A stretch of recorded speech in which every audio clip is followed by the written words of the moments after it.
Chipeta's turn. Chipeta is our yellow collar female sable.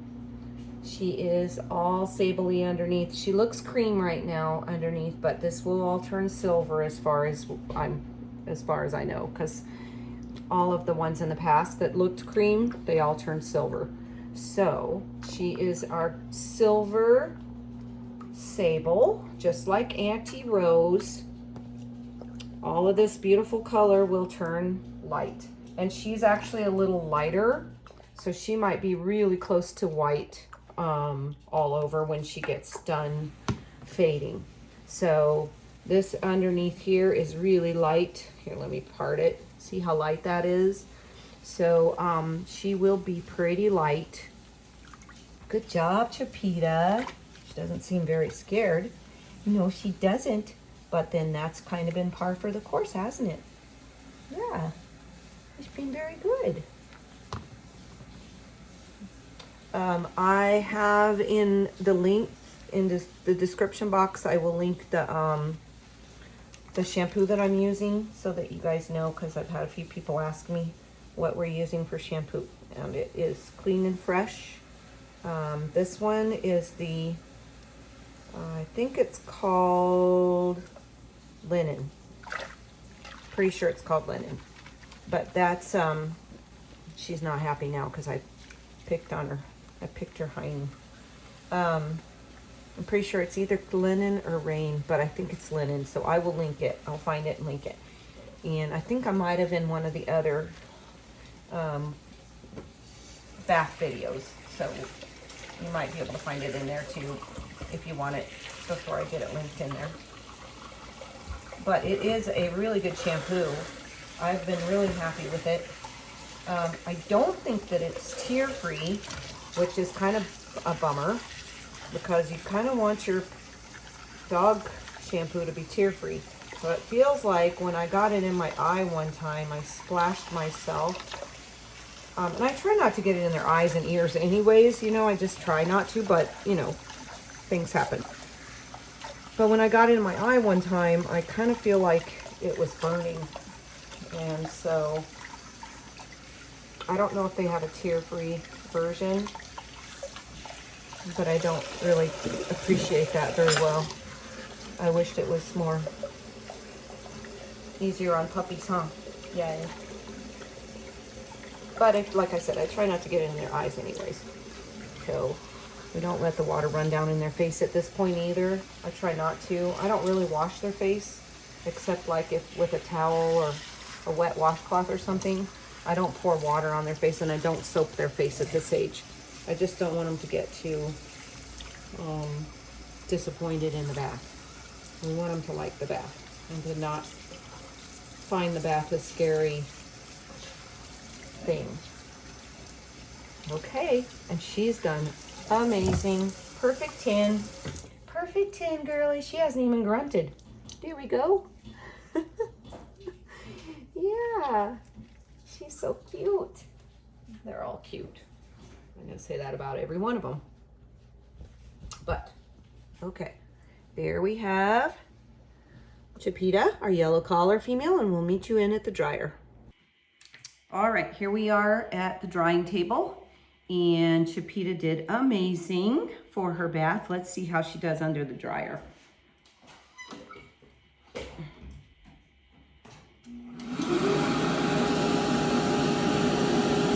Good girl.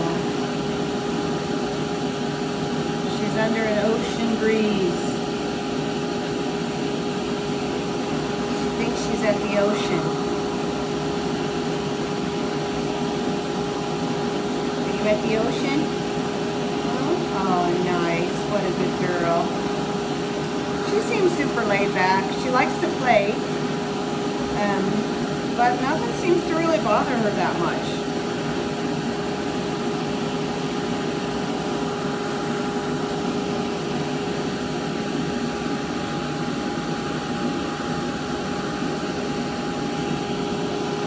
Like, don't hold my head. I might have to get away. Uh-oh, she sees a shark at the ocean. We're going to take this and put it over here. Here we go.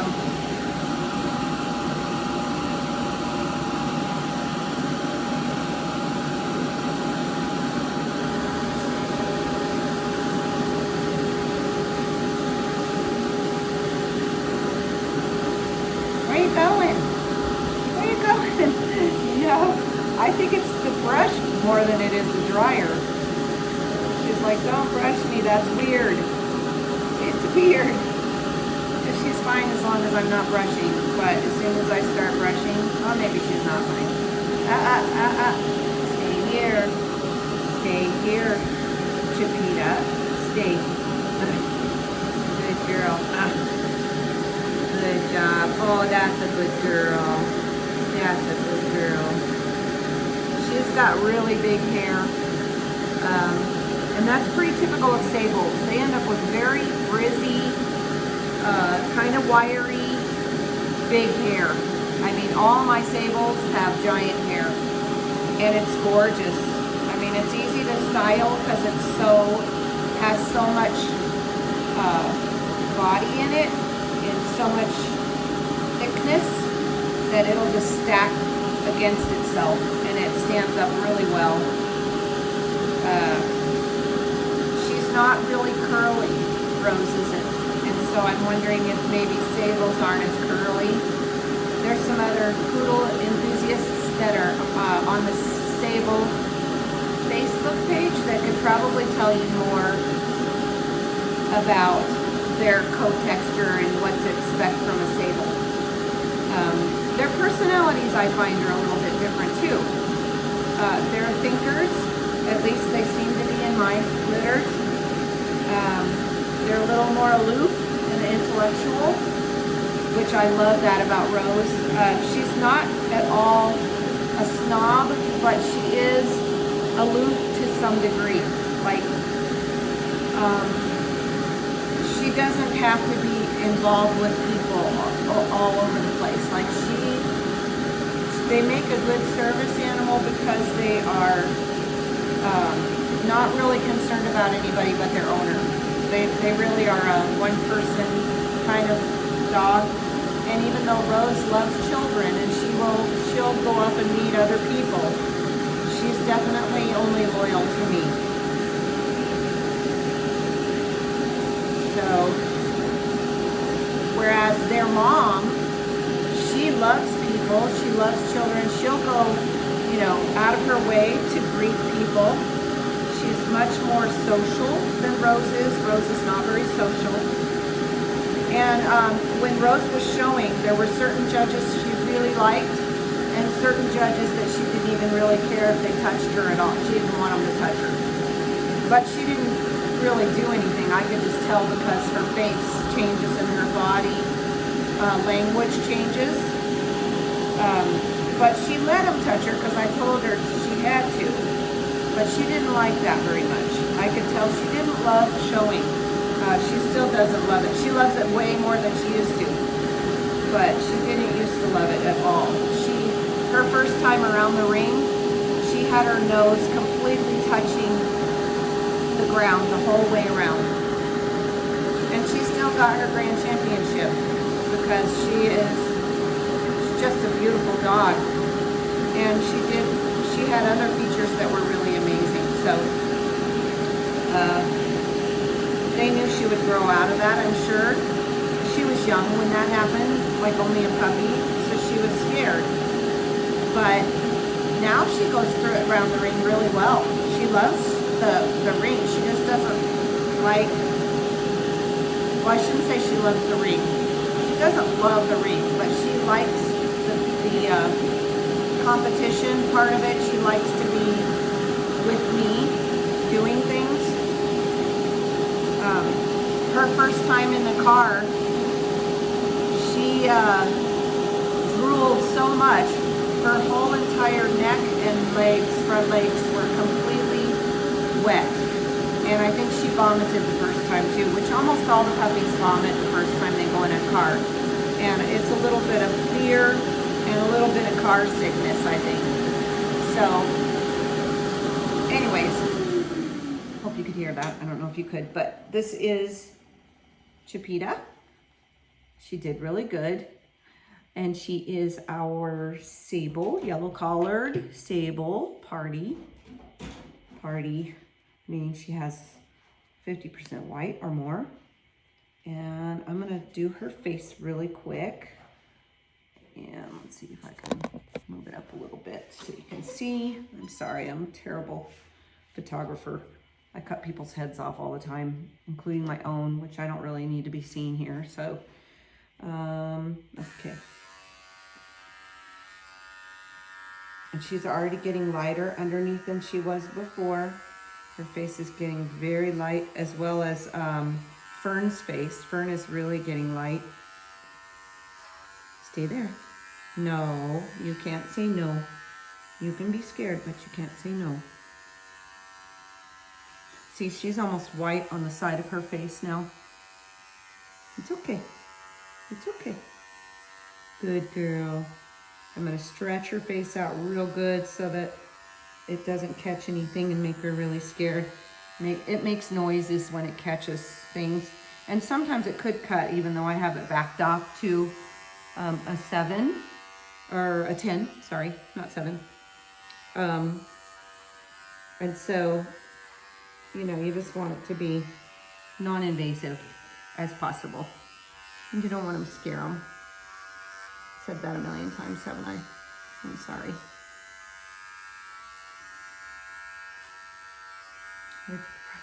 It isn't rocket science, but if you don't speak dog, then sometimes you really don't know. And so I want you guys to have a good understanding of the way dogs feel. Don't touch that. That will hurt. That will hurt, really, girl. Yeah, it's a very good girl. She's a very good girl. Yes. Look at that pretty face. Look at that pretty face. Can I see this side again? I know you don't like this, do you? She's shaking like a leaf. That's okay.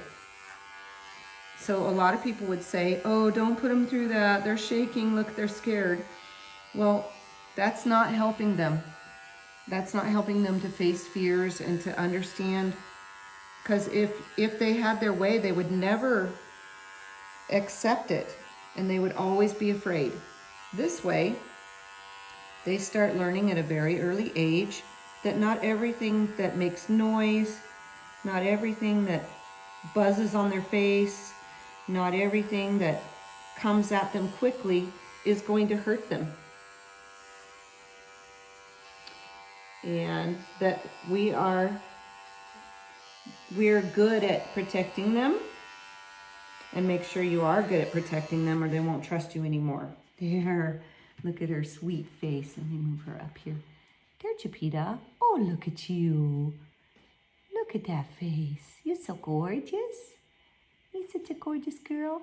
And you don't have to be real accurate at this age. It's for them. It's not for looks. It's for them to get them used to this new way of life.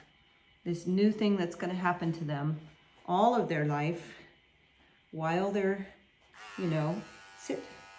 I'm already using words with them because they need to learn what the words mean. Good girl. She knows already what sit means because I make them sit at the, when she's kind of getting up. No, sit. I make them sit when they get on the scales. Stay. Sit. Good girl. Yes, that's a good girl. Are you going to chew? Does that make you feel better? Good job. It's okay. So we're going to just do a little bit of the feet. No. Sit. Sit. When they're little like this and they don't know the word sit, I just take my hand under here, push their feet down, and say, and take them by, so I have their shoulders and their rear. Push their feet under and down and tell them to sit. Good girl. And then as soon as she's sitting on her own, I'm not gonna hold her down because then you can't teach her to, if she's never up, you can't teach her to sit down, okay? She doesn't understand that. So we're gonna sit, good girl, and then release. Good job. And as we release, if she gets up again, we're gonna repeat it. Sit and, now this is only while they're young. We're gonna do some hands-off sitting too when they get older. But for now, sit. I'm just starting with the sit so they hear the word and they already associate an action with it. They might not sit on their own. Here, I didn't get your eye very good right there. But they will hear the word. Nope, no, stay. Good girl. They will hear the word and they will learn to associate it with an action when they get a little bit older. Okay. Let's see. Let me get this side of here. And we're gonna go up just a little. There.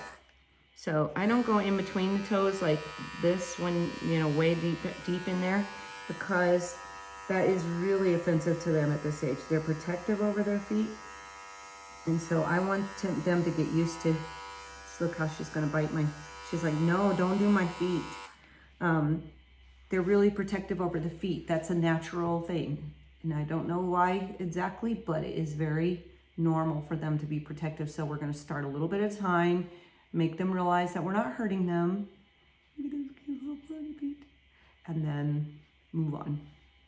All right, and there's Chipeta. See you on the next wash.